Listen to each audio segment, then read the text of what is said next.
idea is go to school, get a job, work hard, save money, get out of debt, and invest for the long term in the stock market. See, why would you save money when they're printing trillions of dollars? The gap between the 1% and 99% is massive. You see, it's not just money. You have to step back and look at the bigger picture. So what do you do? In every one of us is a poor person. There's still a poor person inside me. There's also a middle class person, and the middle class persons want security. They want that steady paycheck. And there's a rich person. And they're all inside of us, except that it's not taught. You're taught to go to school, get a job, and get a paycheck. You're not taught to how to get rich. If you read Rich Dad, Poor Dad, my rich dad refused to pay me. He said the paycheck was one of the most damaging things you could take in your life. He says the moment you take a paycheck, you're an employee, and that's the mindset. So my rich dad never paid me. He drove my poor dad, government employee, nuts. You gotta pay people, you gotta pay people. And Rich Dad was not saying that the paycheck was bad. He says you didn't want to be a slave to money. So as an entrepreneur, if Rich Dad folded, I just started another company. I don't need a paycheck. I don't need anybody to take care of me.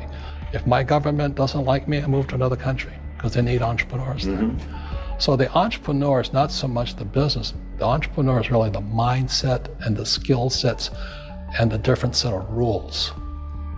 You see, small business does not operate in the same rules as big business. Entrepreneur is a mindset first, a skill set, and rules. And depending upon whether you're an employee or a small business, the rules are different. The mindsets are different, the skill sets are different. If you could say one thing to somebody who's never been an entrepreneur and they're thinking about making the leap of faith into becoming an entrepreneur, what could you tell them? Well, I'll just tell them the same thing that happened to me. My last paycheck, I still remember it clearly. It was one of the worst and the best days of my life. And I was in Puerto Rico. I was working for Xerox, and my boss gave me it wasn't a paycheck, it was a bonus check. I think it was about $30,000, taxable. It's the only problem with that. So I got this check and I went, holy mackerel. You know what I mean? So I was excited, but I was also disturbed. And so this other guy comes up to me, his name was John, and John says to me, he says, you're gonna be back. I said, why? He says, because you're gonna fail. I looked at him and said, look, few expletive words, because that's what he did. He left Xerox, failed, and he came back. And I said, look, you failed and you came back, but I'm gonna fail and I'm never coming back. And that's the attitude. Do you know what I mean? If you say, well, if I fail, I'll go back to mommy and daddy, then that's what you'll do. So if you fail, that's when I became an entrepreneur, because I had no money. I had no money for years. I didn't have a paycheck. But that's what my rich dad encouraged me to do. He says, when you don't have this paycheck, you get hungrier, smarter, and it's a test of your character. Will you become a crook? Will you become dishonest? Will you cheat and steal? Or will you become a better human being? So really, that's the benefit of becoming an entrepreneur, is you really find out who you are when you don't have anything. So you always have to look at the big picture. Too many people look at, well, what's going to happen to me? When you look at the big picture, you're also going to know that when something bad happens, something good's going to happen. But you got to prepare for whatever is coming. If you think next 20 years will be like the last 20 years, you're going to get creamed. When you and I go to the supermarket and we buy a carton of milk, we always check for the expiration date. But most people do not check for the expiration date on their brains. Instead of get out of debt, I get into debt. I just refinanced $300 million in debt. I went from 5% to 2.5% interest. I made a fortune. Every month, more money comes in because my cost of money has gone down. So while some financial experts are saying get out of debt, I'm saying learn how to use debt. So when I came back from in Vietnam in January of '73, the first thing my rich dad said to me was go to school to learn how to invest in real estate. It wasn't real estate, it was how to use debt and taxes. Debt and taxes make the rich richer. Debt and taxes make the poor and middle class poor. So all the rich guys who are doctors and lawyers or, those guys, they're getting creamed and they don't know why. Doctors are getting creamed. Oh yeah, they're making more money, but the take home is less. Sure. My doctor just yelled at me. He was happy. He says, "Oh, guess what? I finally made $1 million." And I said, "Yeah, this was just 3 weeks ago." And so I said, "Yeah, well, how much you pay in tax?" He says, $750,000 in taxes. So his net was about $400,000. That's not bad. But when I make $1 million, I keep $1 million. And the reason is because I don't make it by working for money. See, if you work for money, you're taxed. So that's why lesson number 1 in Rich Dad, Poor Dad is the rich don't work for money. What we do instead is we create businesses as entrepreneurs. We acquire real estate. I don't invest in the stock market. Okay? So the reason is because as entrepreneurs, I have more control over my income, how much I make, and how much I pay in taxes. And because I'm an entrepreneur as well as an investor in real estate, I pay 0 tax. So every time I make, let's say, $1 million as an entrepreneur, I immediately invest it in real estate and have a 4-to-1 step up. So I put $1 million in real estate, I get $4 million from the bank. That's why I love banks. But the banks are screwing everybody else, terrible, but it's good for me. That's why you say when you print, it's good for you, but when you print, it's bad for people that work for money. Because when you print, savers get creamed and people who work for money get creamed. When they print, debtors get rich. You see, debt and taxes make the rich richer, and debt and taxes make the poor middle class poorer. When we have obsolete ideas, we get obsolete results.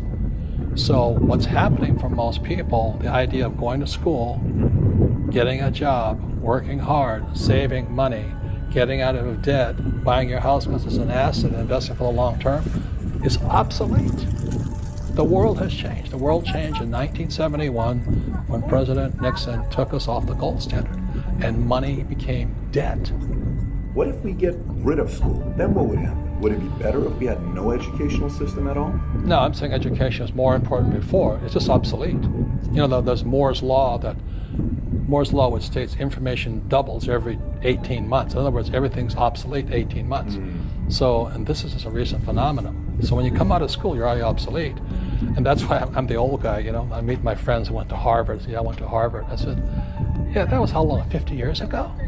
Today, the banks are charging you interest to save money. In other words, banks don't want your money because they printed too much of it.